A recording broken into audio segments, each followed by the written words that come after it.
Okay, this is part two to the plurality method. Just before in the first video, we were looking at this example with the bowl games, and we saw that the Rose Bowl would have won with plurality. Okay, with those 49 votes, the most first place votes. But we also saw that. Let me go back to that, and the Rose Bowl had the most last place votes as well. We also saw that the Hula Bowl seemed to be the overall most liked because it was higher up in the charts most of the time. So now we're going to look at a more mathematical way to see if this is really fair or not. So what we can do is match them up head to head. So we're going to match up every single choice to every single other choice. Okay, so every possible combination of pairs. And we're going to count the total wins for each of those. So each of these will be kind of like a round. So with, we're going to start with R versus H. Okay, so R beats H in this column, but it doesn't beat H in any other column. So it's 49 for R. And then if H beats R in the other columns, it's 51 times that H beats R. So we see H over R, H over R, 48 plus 3, 51. Okay, so H will be in the winner in that head-to-head collision. Okay, next, R versus F. So let's see, R, once again in the first column, R is the winner, but all the other times F is the loser. Okay. So F gets 51 and R gets 49 again. So F is the winner there. R versus O. R beats O here, but then loses the other times. 49 for R, 51 for O. R versus S. Beats out S the first time, and once again, we have R losing because everyone wants it as their last choice, at least these other 51 people. Okay, H versus F. H on top of F there. Okay, so that's 49 people who preferred H over F. What happens again here? And except for this third column, so there are 97 people who preferred H to F, but then only 3 who liked F better than H. Okay, H versus O. So 49 people who liked H better than O. Okay, 48 people decided the same thing, and the remaining people decided the same thing. So H is actually going to get all 100 of those, and O will have 0. So H is our winner for that one. Okay, H versus S. H wins above S in the first column, in the second column as well, and in the third column. Winner of that one. F versus O. F is on top of O here, and here. So 49 and 3, that makes 52. And then there are only 48 who prefer O above F. But F is going to win that round. Okay, almost done. F versus S. F is on top of S in the first column, so more people prefer F to S, or at least there's 49 people. And in the third column.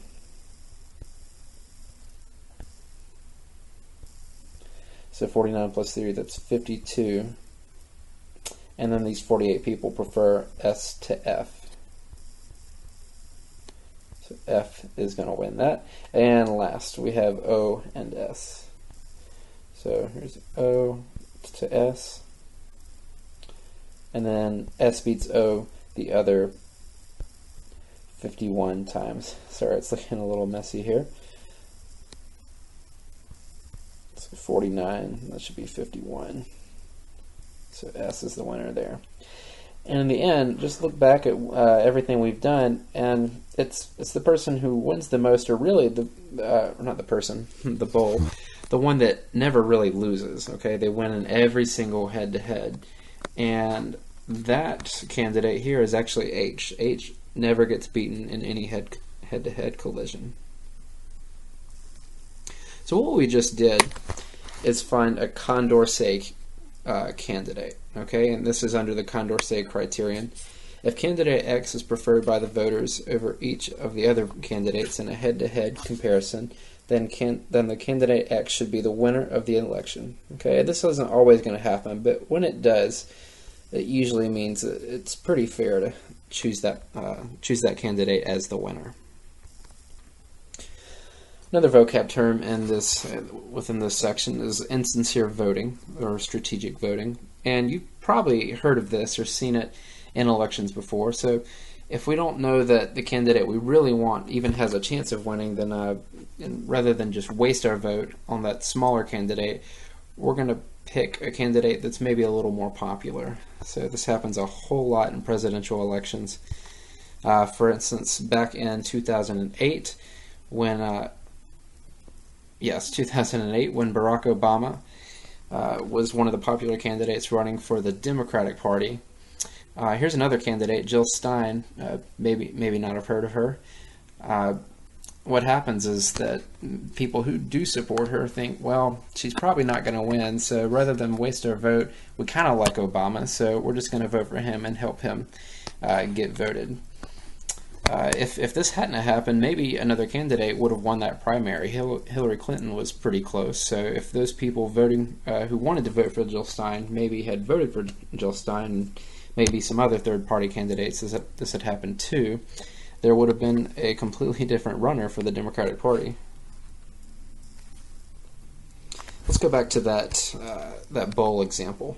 So the blue chart is the original chart, and we see that in bold we have F versus H, okay, or F over H, where there were just 3 people who wanted the Fiesta Bowl as their first choice. But let's think, what if those people who wanted the Fiesta Bowl thought, we don't really have a chance of winning this, we don't really have a chance of getting our first choice here, so it sounds like everybody else really likes the Hula Bowl, and we kind of like it too, it's our second choice. So why don't we just switch our vote here? So instead, we're going to put Hula Bowl as our first choice. And actually, if that were to have happened, that would be 48 plus 3, so that's going to be 51. That would push the Hula Bowl on top and make it the winner. Alright, and then the plurality method of voting system reinforces an entrenched two-party system. It often leaves voters with no real choice. This is called Diverger's law. So in the U.S. election, it does happen a lot. You feel like you don't have much of a choice. You have to vote pretty much Democrat or Republican, or you feel like you wasted your vote. Okay, here's another example. We just have a chart here, no story to go along with it, but that's alright. Who is the plurality winner? So we have A, B, D, and C. Okay. It looks pretty clear that D is our plurality winner in this one, okay, with 9 first place votes. Is there a majority candidate? Okay, well, first of all, we need to see how many votes there are total. So 6 plus 3, that's 9, plus 5, that's 14, plus 8. Okay, so that's 22 votes total. Does anyone have more than half? So half of that's 11. We need someone with more than 11 first place votes. And although D is the plurality winner, it is not the majority candidate. So no, there is no majority candidate. Okay, and then the last question here. Is there a Condorcet candidate? What we're going to have to do is line up everybody and do the matches. But since there's only 4 candidates, they're really only going to have 6 matchups here. So it won't take too long. Here we go. So we're matching up A and B, we're matching up A and C, and A and D. So all the combinations here. Next, it's going to be B and C, B and D, and that's it. And then C, D last. So these are all the possibilities of 2 candidates going against each other in a head-to-head.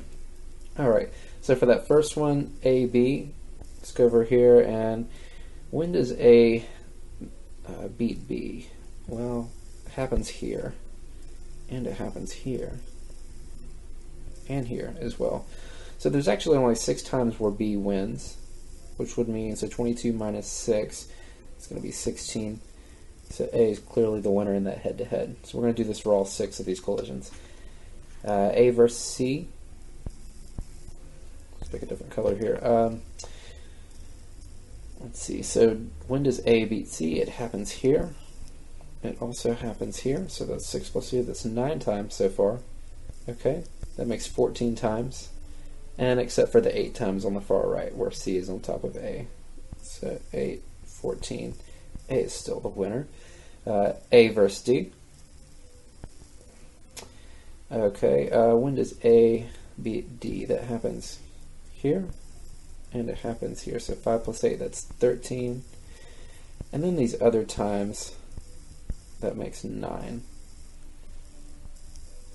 A is the winner. BC. B beats C in the first column. There are also 3 people who voted this way, B over C, so that's 9 for B.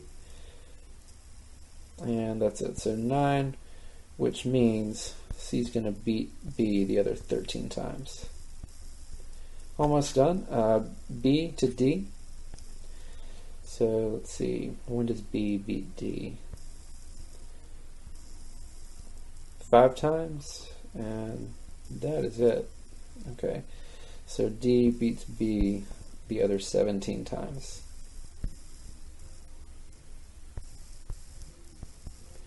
And lastly, C versus D. So C, when does C beat D?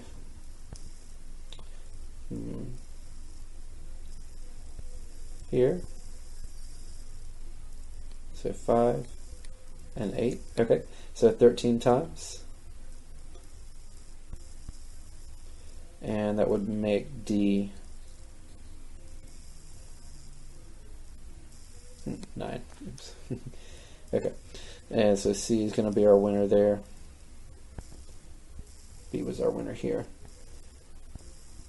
B was our winner here.